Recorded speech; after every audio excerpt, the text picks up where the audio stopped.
¿Cómo están? ¿Qué dicen? Muy buenos días. La justicia no se detiene y la corrupción del viejo régimen sigue cayendo pieza por pieza, pero también decisiones, posturas que generan controversia en la actualidad. La Fiscalía General de la República, por un lado, destapa nuevas pruebas contra la red de huachicol fiscal que salpica al ex gobernador panista Ernesto Rufo Apel, mientras que vinculan a proceso al ex contralmirante Fernando Farías, pero eso no es todo. El Tribunal Electoral frena lo que para su servidor son los abusos del partido de la Marea Rosa de Somos México, y en los medios buscan escudarse tras la ironía para no rendir cuentas y por supuesto ya la polémica enmarcada en la ley de las audiencias. Se queda corta, es un avance. Quédense con nosotros, vamos a desmenuzar la verdad que regularmente se queda de lado en todo ello. Así que muchas gracias por acompañarnos. Subimos el video en esta ocasión así porque, como vieron, pues Internet no nos ha jugado una buena pasada. Entonces, pues estamos en ese marco, no grabando este contenido. A ver, vamos precisamente con la información. Vamos primero con la información que se ha venido gestando en el caso del huachicol, por ejemplo. Lo primero que se acaba de dar, bueno, se dio a conocer ayer por la noche, incluso subíamos para ustedes información. La Fiscalía General de la República, en voz de su titular, Ernestina Godoy, informó la noche del 26 de agosto, mediante un video oficial, que la Fiscalía General de la República había cateado dos bodegas ubicadas en las alcaldías Miguel Hidalgo en la Ciudad de México en el marco de las investigaciones contra la red de contrabando de combustible por vía férrea encabezada por el exgobernador de Baja California Ernesto Rufo y vinculada a 24 personas más. ¿Qué fue lo que se encontró en esas bodegas? Bueno, según los datos oficiales, el operativo se llevó a cabo mediante una orden de cateo emitida por un juez de distrito con sede en el Centro de Justicia Penal Federal del Estado de México, y en los sitios cateados, ministerios públicos y personal de la Fiscalía aseguraron pedimentos de importación, actas de asambleas, contratos que darían cuenta de la simulación ejecutada por los presuntos integrantes de esta red criminal. Hay imágenes difundidas por la Fiscalía que muestran que se trata de mini bodegas de renta con portones corredizos color naranja, similares a los que operan regularmente en los servicios de autoalmacenaje en la capital del país. También se hallaron documentos relacionados con otros esquemas delictivos que ya investiga la Fiscalía.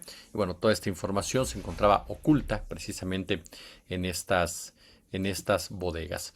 Ahora, en este marco del combate al huachicol, bueno, comentar también, por supuesto, con ustedes que finalmente el ex contralmirante Fernando Farías fue vinculado a proceso por presuntamente integrar una red dedicada al tráfico ilegal de combustible, conocida como huachicol.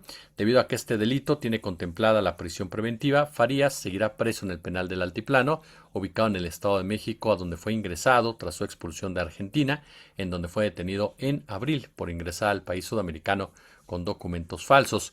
Este 27 de agosto se llevó a cabo la reanudación de la audiencia en contra del exmando de la Secretaría de Marina, en donde la jueza Alejandra Ramírez, bueno, formalizó la investigación en contra del imputado. Eso es lo que se da a conocer precisamente relacionado con este primer tema que tenemos para usted y que nos habla del huachicol. Un delito que, tal y como lo ha expresado mi querida Ana Lilia Pérez, viene ya desde hace muchos años creándose, consolidándose, ¿no?, como parte esencial de la gobernanza económica. No es un asunto de delincuentes comunes y corrientes, no es un asunto de narcotraficantes, es un asunto de políticos, es un asunto de empresarios y, tristemente, como nos damos cuenta, también de Fuerzas Armadas, sobre todo a raíz de que la Marina controla sectores de las aduanas. Pues esto ha permitido una mayor opacidad y no precisamente mejores resultados en la seguridad de las mismas. Ahora, lo hemos dicho ya en otras oportunidades, es importante sin duda alguna que sea el propio gobierno de la 4T quien haya iniciado esta investigación, quien haya detenido a estos personajes, aún con el parentesco que tienen con el exsecretario de Marina, porque es un tema que se venía enturbiando a raíz de que varios marinos habían sido asesinados, a raíz precisamente de que se habían animado a hablar, que se habían animado a denunciar precisamente lo que pasaba al interior de la Marina. Mire, no se trata, por supuesto, de satanizar ni criminalizar a nuestras Fuerzas Armadas, pero lamentablemente no tienen un historial únicamente de probidad y de honestidad. tiene un historial, por supuesto, también de represión, por supuesto, de colusión, por supuesto, de crimen organizado, en donde ni siquiera hablo, por supuesto, de los sardos, de los cabos, de los capitanes, no, hablo de los machuchones, hablo de los almirantes, hablo de los vicealmirantes, hablo de los generales, hablo de aquellos que tienen el poder precisamente para detener, que tienen el poder para dejar pasar. Yo recuerdo mucho una entrevista que tuvimos con un capitán a quien le mando un fuerte abrazo. Lo entrevistamos incluso en prisión a él. Afortunadamente él ya está fuera de la cárcel y nos contaba cómo había sido todo el proceso en su contra y cómo se manejaba el crimen organizado desde el propio ejército, en donde gente de en ese momento Salvador Cienfuegos era gente que dejaba pasar literalmente la droga. No había un control real sobre los operativos que se estaban desarrollando, y había sin duda alguna un sesgo en ese combate. Es decir, la corrupción, claro que está presente tanto en el ejército como en la marina. Lo importante es combatirla, lo importante es no permitir que ésta se perpetúe, que ésta se vuelva intocable, porque durante décadas, lamentablemente, las Fuerzas Armadas de este país han sido eso, intocables. Lo vemos en el caso de Ayotzinapa, en donde incluso el presidente más querido de este país, el más importante de este país, no pudo avanzar más en esa investigación cuando se paró la muralla verde. Entonces, las Fuerzas Armadas, y no solamente es cosa de México, lamentablemente es un asunto que impera prácticamente en todo el mundo, con excepción de Argentina, por ejemplo. No recuerdo ahorita otro país en América Latina que haya juzgado a los generales que participaron precisamente en un golpe de Estado y que llevan a cabo tropelías tan abismales. Vea usted Chile, hoy por hoy siguen siendo un factor de poder importante, porque además han sabido insertarse en la economía, han sabido insertarse en la tecnología. A final de cuentas vivimos en un mundo en donde lo bélico es fundamental, es prioritario, y por lo tanto, a partir de esos razonamientos, pues entonces las Fuerzas Armadas, las fuerzas policíacas, en general juegan un papel preponderante en la viabilidad de los propios gobiernos. No, la democracia no ha sido suficiente en ese sentido para revertir muchas tendencias que durante años se han sentido y se han resentido precisamente en eso. Pero cuando tu economía se basa en la guerra, y quienes pelean las guerras, quienes son parte fundamental de las guerras, quienes operan las guerras, quienes crean las estrategias de guerra, pues se convierten obviamente en protagonistas de la historia, con todas las consecuencias lamentables que esto ocurre. ¿Por qué? Porque seamos claros, el poder económico y el poder militar son los dos poderes menos democráticos que existen. Su contrapeso natural es el político, el poder político, en donde el ciudadano puede opinar, en donde el ciudadano puede cuestionar, en donde el ciudadano puede avanzar. Entonces a mí me parece fundamental, sí, que se investigue el tema de los Farías, que se castigue a quien se tenga que castigar, si se tiene que ir más arriba, que se vaya más arriba, que se siga profundizando, pero que tampoco se limite solamente al tema de la Marina, porque la Marina es una parte, pero están los empresarios, por supuesto. Esos empresarios que se vuelven intocables, esos empresarios que cruzan la frontera, esos empresarios que tienen relación con empresarios del otro lado, esos empresarios quienes son los que realmente generan las grandes ganancias, los que lavan el dinero, los que lo mueven, los que invierten aquí, invierten allá, los que en muchas ocasiones, debido precisamente al peso que los empresarios adquirieron durante toda la época neoliberal como protagonistas de la gobernanza y definidores de políticas públicas incluso, y de políticas administrativas y políticas bélicas, bueno, nos topamos con que ellos son los principales generadores de una realidad que no podemos dejar nadie de lado, de un crimen organizado de cuello blanco, como se le dice pomposamente, pero que la realidad nos muestra de una economía criminal en donde el huachicol fiscal se vuelve palpable.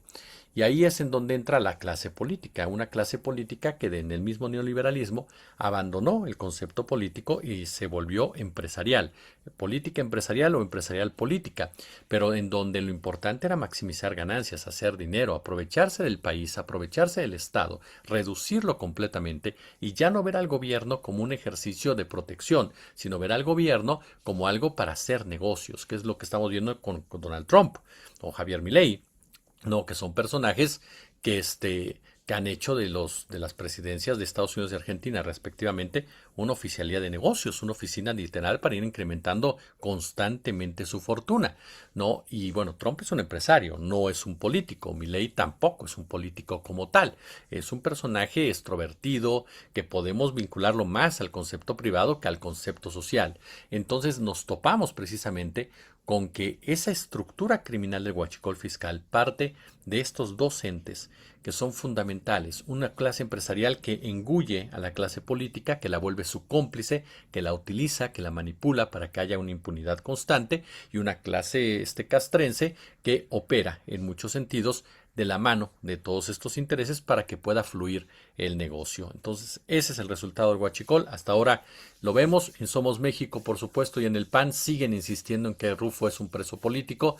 Conforme avanza el caso, parece ser que esa dinámica comunicativa se va disipando, que ese discurso se va cayendo y solamente personajes tan necios, tan burros, tan tercos como Fox, pues pueden seguir creyendo en esto. ¿Por qué? Porque creen que esto se trata de gritar y de ver quién alza más la voz y no de probar, ¿no? A final de cuentas, esa es una práctica muy común, tristemente, en muchos políticos y particularmente me refiero ahorita a los de oposición, en donde lo que se trata es de gritar, gritar, gritar, victimizarse, pero no prueban absolutamente nada, no denuncian absolutamente nada, no enmarcan absolutamente nada. Entonces, ese tipo de asuntos son los que tenemos que saber discernir muchas veces. Los argumentos que estás utilizando son probatorios, son argumentos sólidos, son argumentos constantes, o simple y llanamente son gritos y gritos y gritos al decir yo digo que es inocente. No, está muy bien que digas que es inocente. Justifícame que son inocentes. Es cierto, no es fácil para la fiscalía probar. Tiene que probar que Rufo se vio beneficiado, ¿no?, de esa práctica, que no sabía que su empresa, que sí sabía, perdón, que su empresa se dedicaba a eso, y por supuesto que operó incluso a favor de. ¿No es sencillo? No, pero se puede. Porque yo insisto en lo que les dije al principio. Yo no creo que Rufo sea inocente. ¿Y cuál es mi argumento? Mi argumento es muy simple. Cualquiera que haya estudiado a las empresas, cualquiera que sepa cómo funciona una empresa, sabe perfectamente que una empresa donde tú tienes el 49% de las acciones, no pasa desapercibida una actividad de esta naturaleza. No pasa. Ajá. O sea, no es algo como que te esconden las copias, es algo demasiado grande como para pensar que tú, siendo presidente del Consejo de Administración o siendo el principal accionista de la empresa, no sabes. Así de entrada. Eso es la primera lógica, el sentido común como tal. Pero supongamos que te engañaron, pues entonces tu reacción tendría que ser ir en contra de tus socios, no en contra del gobierno. Tu respuesta tendría que ser, oiga, yo no sabía, voy a defenderme que no sabía, pero quiero iniciar contra mis socios y denunciar a tus socios que participaron en algo de una empresa que desde hace años, no da ahora, desde hace años se ha señalado de generar el huachicol. Pero claro, la oposición lo que le interesa es generar noticias falsas. Ahí tiene usted y pasó ese tema del INE, en donde el Instituto Nacional Electoral pues anuncia sí un modelo, un método para estar incluso se le encarga al sector universitario para hacer su monitoreo de medios y checar quiénes están monitoreando, quiénes están comentando o quiénes están cubriendo las notas con ironía y con sarcasmo. Jamás habla de ningún tipo de sanción, jamás habla de ningún tipo de vituperio, ni de ataques, ni nada por el estilo. Sin embargo, ¿no? De inmediato la oposición saca una nota en donde asegura, ¿no? Asegura que sí se está buscando censurar, ¿no?, literalmente a los medios de comunicación y a todos los que de una forma u otra no vayan a criticar con ironía y con sarcasmo. Y es ahí precisamente en donde viene entonces toda la retahíla, ¿no?, de Chumel Torres asegurando que es más peligroso en este país hacer ironía que el narco, Fox igual, colgándose de este tipo de pronunciamientos, cuando en realidad es ahí donde tú mismo dices, a ver, permíteme tantito, porque no se trata de situaciones de esta naturaleza. ¿Leíste bien lo que se está proponiendo o no? Ajá. ¿Qué es lo que se está proponiendo en ese marco, en esa discusión? ¿No? Incluso Martín Faz da a conocer que obviamente su postura ayer, incluso dice, es falso que el monitoreo de programas de radio y televisión que ordena el INE y realiza una institución de educación superior sanciona a periodistas o medios de comunicación, ni siquiera es el Estado el que lo está llevando a cabo. Este ejercicio debe quedar claro, no sanciona conducta alguna ni obliga a actuar o conducirse en un sentido o en otro, simplemente toma una fotografía de la forma en que los medios realizan la cobertura de las precampañas y las campañas. Este instrumento se realiza desde el 94 y no busca intervenir en las decisiones editoriales, documenta con una metodología cómo los medios ejercen su libertad periodística durante la contienda electoral. Eso es lo que señala Martín Faz, consejero electoral, que dice su valor radica precisamente en ofrecer información a la ciudadanía sobre la cobertura que reciben las distintas candidaturas y las fuerzas políticas, fortaleciendo tanto el derecho a la información como la libertad de expresión.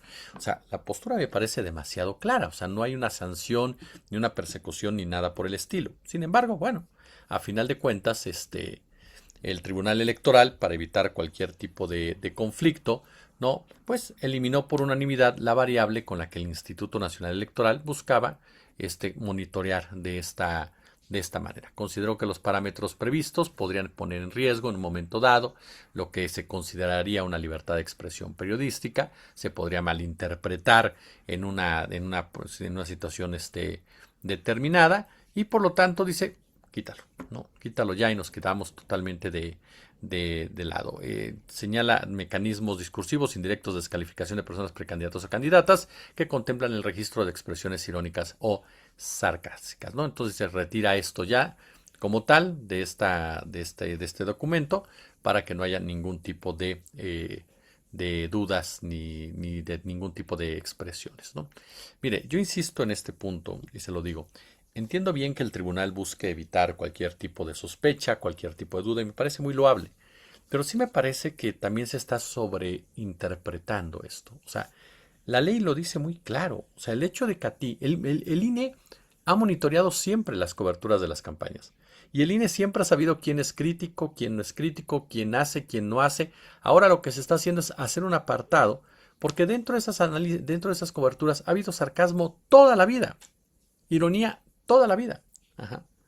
Aquí el punto es saber quién descalifica por parte de la prensa, quién descalifica por parte de los comunicadores. Entonces a mí me parece que también es caer en este juego de la oposición de sobredimensionar absolutamente todo. Es decir, oye, es que ahora nos van a castigar por ser sarcásticos. No, nadie te va a castigar, Chumel, nadie te va a castigar, Fox, nadie. Ajá. Es un monitoreo. Punto. O sea, es un monitoreo en el cual van a saber si tú estás siendo irónico y no. Nadie te va a castigar por siendo irónico. Solamente van a saber cómo cubre Jesús Escobar una campaña. Eso es todo. Ahora, ¿el tribunal considera puede haber cierto riesgo? Ahí yo coincido plenamente con el tribunal. Siempre que perciba cierto riesgo de interpretación, que se pueda entender mal, que se pueda desviar, quítalo. Aunque tu intención sea sana, aunque tu intención sea correcta, retíralo para que no haya gente que quiera jugarle al vivo. En ese punto lo entiendo, pero llevarlo al asunto de que genera cierto riesgo a la libertad de expresión, sí me parece sinceramente que se está sobredimensionando esta postura al interior del INE, se está cayendo en una sobreinterpretación precisamente de la misma y se le está dando al INE un papel de censor que no tiene en ningún sentido ni alcances que no tiene en ese marco. Ahora, es parte de una campaña, por eso le decía hace un momento, es parte de la campaña por parte de la oposición, en donde va a sobredimensionar todo. Hay muchas cosas que cuestionar a Morena, hay muchos temas que se le pueden cuestionar, hay muchos temas que hay que debatir directamente, hay asuntos que no han quedado completos, hay personajes cuestionables, en fin, ¿no? Pero se cae mucho en esta victimización, en este hecho de decirse perseguidos, en este hecho de decirse censurados, porque lo que se busca es eso, desacreditar para que la gente dude de sus líderes, para que la gente dude de sus movimientos, para que la gente tenga miedo de volver a votar de manera hegemónica a favor de un movimiento, para que la gente diga, ¿sabes qué? Tienen principios ahí medio dictatoriales, entonces ya no les des todo el poder, ya no se los des, quítales algo, aunque no estemos de acuerdo, vamos a votar mejor. El voto inteligente, le decían algunos, ¿no? Que en realidad para mí no sirve absolutamente de nada. Se los dije en la campaña pasada. Yo sí creo que ya entramos en una etapa en donde hay que darle la posibilidad a un proyecto de nación de consolidarse como tal. de tener las herramientas suficientes para llevar a cabo los cambios suficientes y nosotros como ciudadanos asumir nuestras responsabilidades y nuestro valor del voto. Si algo no nos convence, en el 2030 lo echamos para atrás, quitándoles las mayorías o incluso quitándoles los cargos que tengamos que quitarles. Pero me parece, y salir a la calle. Pero me parece que de entrada la doctora Sheinbaum y la 4T con López Obrador se ganaron ese derecho de confiar en un proyecto de nación que trata de hacer las cosas diferentes y al que tienes que armar y que tienes que proteger en muchos aspectos frente a otro tipo de intereses incluso internos, como quedó demostrado con las reformas en materia electoral, que no quieren mover ni un ápice así de lo que pueda afectar sus intereses, como pasó con el Partido del Trabajo y el Partido Verde Ecologista, incluso con varios integrantes del mismo Morena, el caso de Adán Augusto, el caso de Monreal, el caso de muchos intereses Pedro Aces que están ahí metidos y que de una forma u otra operan para que las cosas no caminen y boicotean literalmente, directa o indirectamente, a las posturas de la presidencia de la República, disfrazándolas como negociaciones o disfrazándolas como como pues que todos los puntos de vista valen, o que esto sí se puede y esto no se puede, etcétera, etcétera, etcétera. Seamos claros, o sea, no por pertenecer a un movimiento ya te depuraste, no por pertenecer a un movimiento ya cambiaste tus ideas. Lamentablemente en la clase política siempre va a haber ese sensor y esa postura de dominio, de que las cosas no se muevan, de que los cambios no sean realmente de fondo. ¿Para qué? Para que lo que tengamos sea un nuevo priismo, dicen algunos de estos personajes, en donde ellos tengan el control y tengan el poder. No se trata de eso. Se trata de que la transformación y la mayoría de la transformación y la hegemonía de la transformación se va reflejada en eso, en transformar este país de fondo. Y hay gente en Morena que lo trata de hacer y lo pelea y lo lucha y busca y va y viene y está ahí y combate y equilibra y demás. La presidenta Claudia Sheinbaum, la primera de ellas. Entonces yo sí creo que se tiene que dar esa confianza, pero sin dejar de cuestionar. O sea, no son cheques en blanco, pues, es a lo que voy, no son cheques en blanco. Se tiene que cuestionar lo que uno no esté de acuerdo, como se ha cuestionado cuando Mario Delgado quiso pasarse de vivo y llegar a acuerdo con Coca-Cola, por ejemplo, o se ha cuestionado cuando Coca-Cola aparece en la mañanera, ¿me entiende? O sea, hay cosas con las cuales no estás de acuerdo y lo expresas, pero me parece que otros puntos sí hay que fortalecer mucho, porque el poder económico particularmente no le gustan ciertos cambios y hay políticos que tampoco le gustan ciertos cambios y por lo tanto se retrae incluso o literalmente opera, ¿no?, desde el propio como una especie de caballo de Troya. Entonces, ese es uno de los temas que no podemos dejar de lado en lo que se refiere también a la oposición. Esa oposición que, insisto, juega sus cartas inventando notas, sacando de contexto notas, exagerando notas y llevándolo todo a una situación de dictadura, a una situación de un gobierno dictatorial como tal. Ahora, ahora, de aquí voy al otro tema que me parece que es importante y que también sigue en materia electoral y, por supuesto, del tribunal y de los partidos políticos.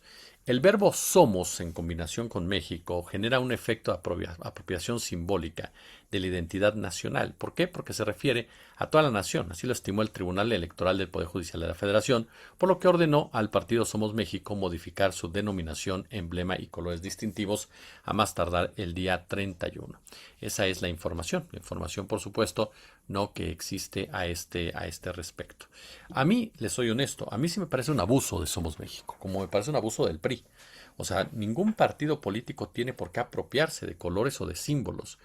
Y Somos México, ellos son México. En realidad, ¿cuántos de estos personajes tienen una representación, tienen una autoridad moral para poder decir que ellos representan a México? Que ellos representan a un país que es diverso en muchos sentidos, a un país que tiene diferentes realidades dependiendo muchas veces de sus regiones. Ya desde ahí me parece una falta de respeto a la estructura como tal del país, de pensar que ellos, que representan una clase blanca privilegiada, son los que realmente son México. Ahí, perdón, pero me parece totalmente inaceptable que este partido se asuma de esa manera, porque, insisto, no representa ni siquiera a la mitad de esta población, no representa ni al 30% de esta población. Por lo tanto, sí creo que está completamente desaforado el hecho de creerse que tienen ese privilegio, ¿no?, de titularse de esa forma. Es una trampa, es como el PRI. El PRI debería quitarle los colores de la patria, deberían quitarle los colores de la bandera. El PRI cuando se apropió vendió la idea de que ellos eran México, de que ellos representaban a México. Y mire que influenciaron muchos años, a mucha gente que pensaba que así era y que eran México. Y que el PRI era México. O sea, el PRI era símbolo, el PRI era igual a México. Pues no, nosotros somos rateros ni corruptos, ¿no? Entonces sí me parece que esto de los colores y de los nombres, sí son temas que se tienen que modificar. Así como hemos dicho, cámbienle el condenado nombre a la Gustavo Díaz Ordaz a los aeropuertos, a las calles, las estatuas que están ahí en Jalisco, quítenlas. O sea, es un asesino el tipo. Pues aquí es lo mismo, quítenle los colores al PRI y quítenle el nombre de Somos México a este partido político. Que busquen otro, que lo represente a ellos y que a partir de su representación, entonces sí, traten de convencer a una población. Pero mientras, me parece que sí, totalmente es un abuso. Oiga, y voy con el último tema que tenemos, como ve, son varios, el último tema que se ha generado. Tras meses de diálogo entre el sector público y privado, la Comisión Reguladora de Telecomunicaciones aprobó los lineamientos generales para la protección de los derechos de las audiencias, que integraron cambios en torno a tres temas: atención a quejas, sanciones y diferencias entre información y opinión. Ajustes que para la Cámara Nacional de la Industria de Radio y Televisión guardan un balance importante entre regulación, libertad editorial, libertad de expresión y la viabilidad económica de la industria. Eso es lo que realmente le importa a la industria. A la industria no le importa la libertad de expresión, porque no han tenido libertad de expresión durante décadas. No nos queramos chupar el dedo, señores de la CIRT. Y hablo de los dueños y de las dueñas. No ha habido una libertad de expresión, ustedes lo saben. Sus líneas editoriales se basan en sus intereses empresariales y se basan directamente en las entradas y salidas de dinero. No se basan en hacer un periodismo crítico, no se basan en hacer un periodismo de fondo, no se basan en presentar un contenido que realmente se ampare bajo la libertad de opinión, de creencia. No, les da temor decir nuestra línea editorial es esta, mi línea editorial es esta. Ajá. Porque a partir de ahí saben perfectamente que pierden todo este rollo falso de la neutralidad que han vendido durante décadas como una especie de certificación de credibilidad, cuando ha sido todo lo contrario. La libertad editorial jamás se estaba tocando en ese sentido. O sea, la libertad editorial de qué, de mentir, la libertad editorial de engañar a la gente, eso no es libertad editorial. Eso es chapuza, literalmente. Y la regulación, yo insisto en lo que les he dicho, yo creo que la regulación no es mala. La regulación debe de existir en diferentes áreas del poder económico de este país, en donde se han cruzado las líneas constantemente y han hecho lo que les ha venido en su regalada gana. Ajá. Entonces, lo que dice Norma Solano, la comisionada presidenta de la CRT, que rechazó que haya censura o se vaya contra la libertad de expresión, lo cual obviamente considero un mito. Y es que de verdad no había, o sea, la censura es cuando no te dejan sacar algo. Es cuando te bajan algo que tienes razón, que está perfectamente documentado, que está informado. Eso es censura. Que no quieren que se diga la verdad, que no quieren que se dé su opinión, que no quieren que se diga, pero si tú estás diciendo mentiras y la gente considera que estás diciendo mentiras, la gente tiene todo el derecho a decir, oye, este vato está diciendo mentiras, que me compruebe lo que está diciendo en materia de información, porque yo la opinión es otra cosa. La opinión es libertad de cada quien y cada quien se hace responsable de la misma y los argumentos de la misma. Pero en materia de información, la gente tiene todo el derecho a decir, oye, me estás hablando del chupacabras, compadre, me estás hablando de los chaneques y de las brujas. Ajá. En pocas palabras, en un espacio en donde supuestamente hay seriedad como tal. Con los ajustes que se hicieron, queda claro que la CRT dice no revisará contenidos, no tutelará, que se cumpla con el procedimiento para que se le conteste a la audiencia y se le respete sus derechos, pero no se revisarán la respuesta de los medios a los quejosos. Ajá. Bueno, tutelará, perdón, pero no se revisará la respuesta. Añado que con esos lineamientos no hay espacio ni de interpretación ni de subjetividad, porque los procedimientos dan certeza, no se hacen consideraciones sobre contenidos, no se revisan y de eso responde el medio. Es su responsabilidad del medio, lo que sí se revisa es que siempre dé respuesta a los plazos que se indican para el procedimiento. Es decir, si usted me dice, ¿hay un avance? Sí, sí hay un avance. Si no tenías nada de esto y lo tienes, pues sí, es un avance como tal. Sin embargo, yo sí creo que se queda corta. Yo sí creo que se queda corta y sí siento que le sigue dando margen de maniobra a los medios de comunicación para seguir imperando la forma de comunicar como hasta ahora.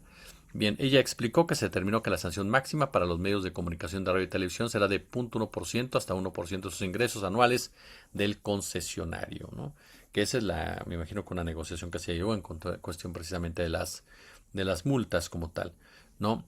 Ahí está usted, se hacen cambios, entonces atención a quejas, sanciones, diferencias entre información y opinión como tal, ¿no? Se modifica el artículo 54 sobre las sanciones a las conductas infractoras para precisar que se pondrán multas en los siguientes casos. Si no se pone a disposición de las audiencias los mecanismos de defensa, no tener defensoría o no tener código de ética. En torno a la distinción entre información noticiosa y opinión, la comisionada presidenta dijo que se ajustó el artículo 11 para establecer que para televisión se debe usar plecas, cortinillas, mensajes en la pantalla o cualquier otro elemento que informe que los conductores expresan opiniones, mientras que para radio se sugieren efectos sonoros.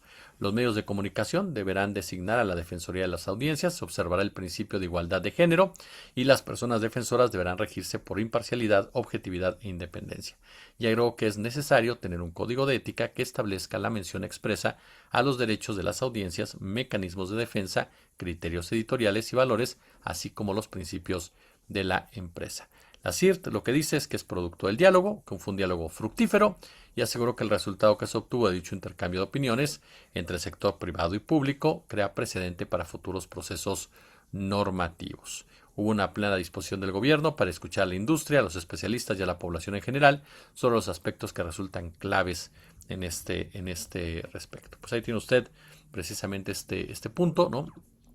Por parte de la presidenta dice respuestas de medios de inconformidades y no censura, objetivo de alineamientos de los derechos de las audiencias, es lo que titulan en la jornada esta nota. Incluso la presidenta lo que señaló en ese sentido es que los supuestos bajo los cuales se podrán imponer multas es porque algún medio de comunicación pues no cuente con código de ética, que no haya designado a un defensor de audiencias o bien que no haya respuesta a las quejas de su propio auditorio, ¿no? Eso es en el único momento en el que se pueden, ¿no? Sancionar. Como se da cuenta, pues están muy fresas, porque lo que entiendo, tú mientes, tú pones tu defensor de audiencias, tú pones tu código de ética, tú mientes, viene el reclamo, te contesta el diario, el medio, se acabó. Es decir, no cambia nada. Puede volver a repetirlo, por lo que entiendo, o a lo mejor estoy entendiendo mal, pero aquí opino yo. Ese es el tema, que el medio ya cumplió, no lo puede sancionar porque dijo, sí, perdón. Ahora, ¿es un avance? Sí, es un avance, porque los medios no lo hacen. No lo hacen ni a patrañas. Ajá. No les gusta hacerlo. Lo que ellos cuidan mucho es el tema de la información y publicidad. Ese es el tema clave para los dueños de los medios. Y el tema narrativo donde ellos pueden lanzar mentiras y echarse para atrás. Porque le voy a decir por qué no les preocupa tanto este último. Porque ya lo vimos, tú puedes lanzar una nota, potencializarla. Oye, que no es verdad, perdón, la bajo. Pero ya llegó a muchísima gente. Ya se quedó en la psique de las personas. Entonces, son opiniones, insisto, hay un avance, sí, coincido en ese sentido con los que me han dicho, es que sí es un avance, Jesús, sí es un avance, pero sí creo que se queda corto. Ahora, ya lo dijo la presidenta, todo es perfectible, vamos a ver cómo funciona de esta manera y veremos precisamente cómo se va desarrollando en un futuro no lejano. Lo que queda claro, y perdón, pero quedan bastante mal, todos aquellos que dijeron que esto era un acto de censura, dictatorial, persecutorio, y ahora resulta que pues, la propia CIR dice, no, pues estuvimos bien chévere platicando, ¿no? Y lo que a mí me preocupa, insisto, es que sí las audiencias han estado muy desprotegidas en este país y me parece que se tiene que seguir avanzando para defenderlas, porque sí creo que se queda la mitad en ese tema que es fundamental para que los medios sepan que no pueden andar mintiendo por sus intereses políticos, sus intereses económicos y que están obligados a hacer las cosas como se deben. Simplemente informar cuando se tiene que informar, opinar cuando se tiene que opinar, justificar lo que se tenga que justificar y argumentar y no tener la mentira como una forma de viralización, de venta y por supuesto de moldear la verdad. ¿A ustedes qué opinan? Pulgares arriba, déjenme su comentario, su punto de vista, ya lo saben, compartan este video, hipenlo si ustedes no están amables y si tienen chance, tienen posibilidad, échenos el super chat y échenos el super gracias. Yo como siempre les agradezco el favor de su atención y nos vemos a ratito a las 3:30. Gracias.